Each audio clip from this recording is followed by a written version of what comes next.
कि जो धर्म है उस पे जो लड़ाई ये करवाते हैं, ध्रुवीकरण की जो राजनीति करते हैं, ये कौन करवाते हैं? कांग्रेस से शुरू हुई थी। देखिए कांग्रेस शुरू हुई, भारतीय जनता पार्टी ने तो आके ये बताया है या कि हम सब एक है। ये तुष्टीकरण की जो राजनीति है ये कांग्रेस सरकार से, आज 70 साल हो गए हमारे देश को आजाद हुए, ये कुछ नहीं कर पाए क्या? आज अगर आपको लगता है 70 साल में कांग्रेस ने कुछ नहीं किया? बिल्कुल कुछ नहीं किया। क्या किया मुझे बताइए? आज राहुल जी बात करते हैं गरीबी पे, क्यों? गरीबी 70 साल में क्या थी? आज किसी बात पे बात करते हैं सड़कों पे, क्यों? 70 साल में इन्होंने क्या किया? सिर्फ इन्होंने पैसा खाया। जी आप कुछ कहना चाह रहे थे? मैं ये पूछना चाह रहा था संदीप पात्रा जी, जो क्या मुसलमान भारत अम्मी की जय बोल सकता है भारत माता की जगह, हाँ या ना? अरे देवा, ये गड़बड़ है बाबा। देखिए, जब माँ से बेटा बात करता है तो बड़े अधिकार से करता है, माँ से शिकायतें भी करता है, माँ के सामने रोता भी है, माँ के। तो राहुल जी जो हैं एक सच्चे हृदय के, एक सच्चे भक्त हैं। ये कह रहे थे कि राहुल जी जाके माता से बात कर रहे थे, सोनिया जी से बात कर नहीं पा रहे हैं, जाके माता जी से बात, मतलब बताइए वहाँ दुर्गा जी से बात कर रहे हैं। दूसरी बात, किसी की अगर किसी माता की शक्ति कम हुई है इस काल में तो वो केवल सोनिया जी है। छाती पर पत्थर रखा है, छाती पर। मैं इनसे, मेरी संवेदनाएं हैं, मैं इनकी स्थिति जानता हूँ। आप छाती से पत्थर उठा दीजिए ना। तो आज के इस वीडियो में ऑडियंस ने आचार्य प्रमोद कृष्णन को डिबेट में बहुत अच्छे से धोया है, क्योंकि आचार्य प्रमोद कृष्णन डिबेट में आकर कह रहे थे कि राहुल गांधी सच्चे हृदय के हिंदू हैं और वो उससे बड़ा हिंदू कोई नहीं है। और इसी के साथ आचार्य जी कह रहे थे कि जब से बीजेपी की सरकार आई तब से हिंदू देवी देवताओं का शक्ति कम हुआ है। तो इसी बात पर ऑडियंस ने उसे डिबेट में अच्छे से धो दिया है, क्योंकि आचार्य जी राहुल गांधी को बचाने के लिए कुछ भी बोले जा रहे हैं। तो भाई क्या हुआ आप खुद से ही देखिए आगे। सरकार भी आई, इस देश में देवेगौड़ा की सरकार भी आई, इस देश में अटल बिहारी वाजपेयी की सरकार भी आई, इस देश में नरेंद्र मोदी की सरकार भी आई। माता की शक्तियां कम हो जाती हैं किसी सरकार और किसी फैसले से? क्या आपको लगता नहीं है कि ये कहना अपने आप में गलत है? देखिए अमीश देवगन, मैं ना तो ये क्या कह रहे हैं, ये क्या कह रहे हैं, मैं तो राहुल गांधी की बात कर रहा हूं, इसीलिए मैं न शहजाद की बात कर रहा हूं, न संबित की बात कर रहा हूं, न शादाब भाई की बात कर रहा हूं। मैं तो आचार्य जी, महापुरुष जी जो आपने बोला, राहुल जी, राहुल गांधी जी की बात कर रहा हूं। मैं जवाब दे रहा हूँ। मैं शुरू करता हूँ, उस पर बीच में आप बोल पड़ते हैं, इसलिए ये व्यवधान उत्पन्न हो जाता है। मेरी बात को पूरा होने दीजिएगा। छाती पर पत्थर रखा है, छाती पर। मैं इनसे, मेरी संवेदनाएं हैं, मैं इनकी स्थिति जानता हूँ। आप छाती से पत्थर उठा दीजिए ना। आचार्य जी ये भी आपके लिए है। राहुल गांधी को डिफेंड करना आसान नहीं है। महापुरुषों को वैसे भी डिफेंड करना आसान बात नहीं। अच्छे आदमी है। बोलिए बोलिए आचार्य जी, माफी। सवाल करिए दोबारा जरा। आचार्य जी मैं दोबारा सवाल कर लेता हूं। मेरा सवाल बड़ा सरल है कि ये माता की शक्तियां कैसे कम हो जाती हैं ये किसी की सरकार बनने से? देखिए, जब माँ से बेटा बात करता है तो बड़े अधिकार से करता है और वात्सल्य में आके करता है, माँ से शिकायतें भी करता है, माँ के सामने रोता भी है, माँ के सामने लड़ाई भी करता है। तो राहुल जी जो हैं एक सच्चे हृदय के, एक सच्चे भक्त हैं, और वो उनकी भावना पर, उनकी श्रद्धा पर सवालिया निशान उठाना ये ठीक नहीं है। अगर कभी राहुल गांधी आपसे मिलें या आपको मिलें तो उनसे जरूर पूछिएगा, हो सकता है वो अच्छी तरह जवाब दे दें।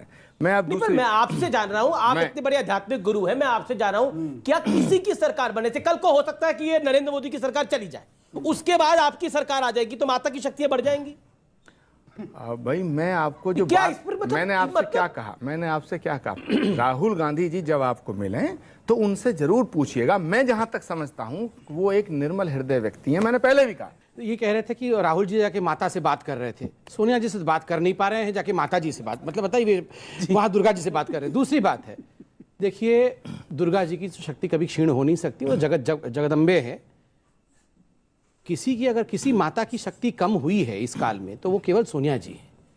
सोनिया जी के रहते हुए जिस प्रकार से राहुल जी और प्रियंका जी ने कांग्रेस को मिट्टी में मिलाया है, सोनिया जी की पावर और शक्तियां क्षीण हो गई हैं, समाप्त हो गई हैं, इसमें कोई दो मत नहीं है।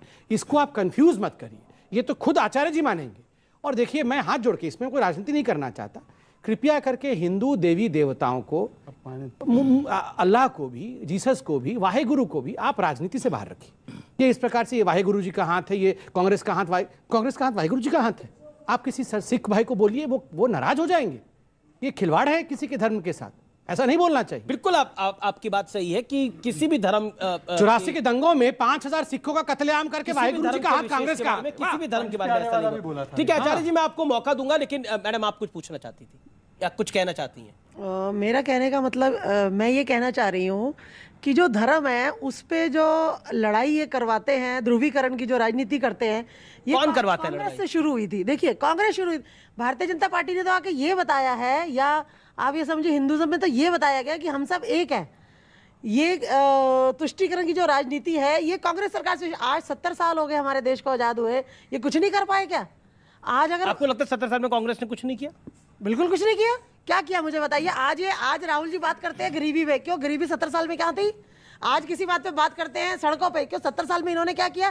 सिर्फ इन्होंने पैसा खाया। जी आप कुछ कहना चाह रहे थे? मैं ये पूछना चाह रहा था संदीप पात्रा जी, जो संबित पात्रा जी, आचार्य जी से कुछ नहीं पूछना चाहते आप? सत्ता में वो हैं, आचार्य जी से पूछूंगा और सबसे ये पूछ रहा हूँ, क्या मुसलमान भारत अम्मी की जय बोल सकता है भारत माता की जगह, हाँ या ना?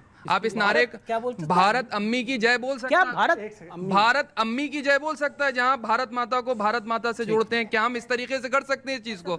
देखिए मेरे को तो बड़ा आश्चर्य हो रहा है। वैसे मेरे भाई ने सवाल पूछा कि भारत माता की जय के बदले क्या मुसलमान सैयद साहब ने पूछा कि भारत माता की जय के बदले भारत अम्मी की जय, तो इसका डेमोन्स्ट्रेशन ये आप शहजाद जी जरा भारत अम्मी की जय बोल के दिखाइए। देशभक्ति दिखाने के लिए बोल रहा हूँ, देशभक्ति दिखाने के लिए किसको क्या स्लोगन बोल वही नहीं बोल रहे हैं आपकी बात। और अमीश भाई 10 सेकंड, अमीश भाई कंप्लीट करें। अमीश भाई कंप्लीट। अपनी देशभक्ति दिखाने के लिए अलग अलग लोगों ने नारे इस्तेमाल किए। और एक बात बता दो, कारगिल की लड़ाई भारत माता की जय नहीं, नारे तकबीर अल्लाह अकबर से जीती गई थी। तो मैं देशभक्ति के लिए नारे बोल रहे हैं आप? क्या बोल रहे हैं? ये मैं सबूत के साथ ये ना क्यों लगाए गए थे वो भी बता दूंगा, क्यों लगाए गए थे वो भी बता दूंगा मैं। मतलब क्या बोल रहे हैं आप? सोचिए कहाँ आप, मतलब यहाँ पर भी आप कारगिल की लड़ाई को भी आप यहाँ सांप्रदायिकता के पूरे ढोंग में फंसाना चाहते हैं आप? उनको तो के दो स्लोगन है ना, कोई भारत माता की जय कह करके बोलता है, कोई जय हिंद बोलता है, मैं जय हिंद बोलता हूँ कि मल्टीनेशनल। नहीं, आपने अभी अल्लाहू अकबर कहा, आपने बहुत गलत बात बोली और मुझे नहीं लगता यहाँ पर कोई भी नाराए तकबीर और अल्लाहू अकबर बोल के कारगिल का युद्ध जीता गया था। ये गलत है और ऐसा कहना भी गलत है। और जहां तक भारत अम्मी की जय, आप लगा दीजिए नारा, आप लगा दीजिए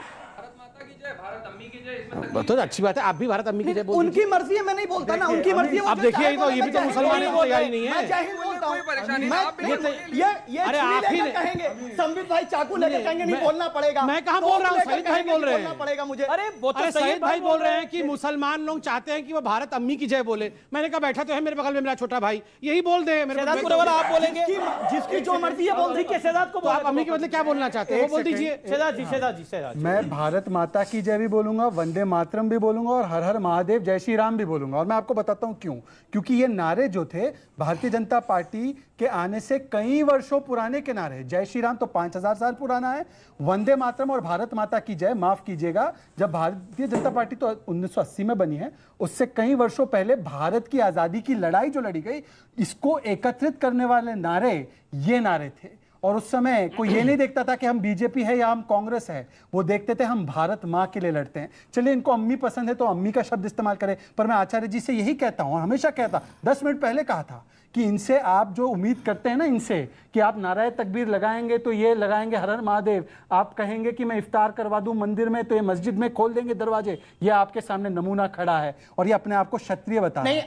ये अलौकिक ज्ञान राहुल गांधी और ये शादाब, ये अलौकिक ज्ञान वाले लोग, ये अपने आप को इस्लामिक मस्जिद खोली गई किसानों को रुकने के लिए। ये नमूने को मैं बता रहा हूँ कि किसानों के लिए मस्जिद खोली गई, कोई नमूना नहीं है। मेरे दोनों सामाजिक मेहमान हैं। आचार्य जी राहुल गांधी को बचाने के चक्कर में कुछ भी बोल देते हैं, इसीलिए तो बोल रहे थे राहुल गांधी सच्चे हृदय के सबसे अच्छे हिंदू हैं। अपने इन्हीं बयानों की वजह से आचार्य जी को भी सुनना पड़ता है, लेकिन आचार्य जी को कहीं ना कहीं अंदर से लगता होगा कि राहुल गांधी को बचाना सबसे बड़ी मूर्खता है, क्योंकि राहुल गांधी को खुद नहीं पता होता कि वो कहाँ क्या बोलेंगे, इसलिए वो कहीं भी कुछ भी बोल देते हैं, बाद में उन्हें एहसास होता है कि वो गलत बोले हैं। खैर आपको थोड़ा सा वीडियो अच्छा लगा तो वीडियो को लाइक कर दीजिए और ऐसे ही वीडियोस के लिए आप हमारे चैनल को सब्सक्राइब जरूर कर लीजिएगा। हम मिलते हैं बहुत जल्द किसी और वीडियो में।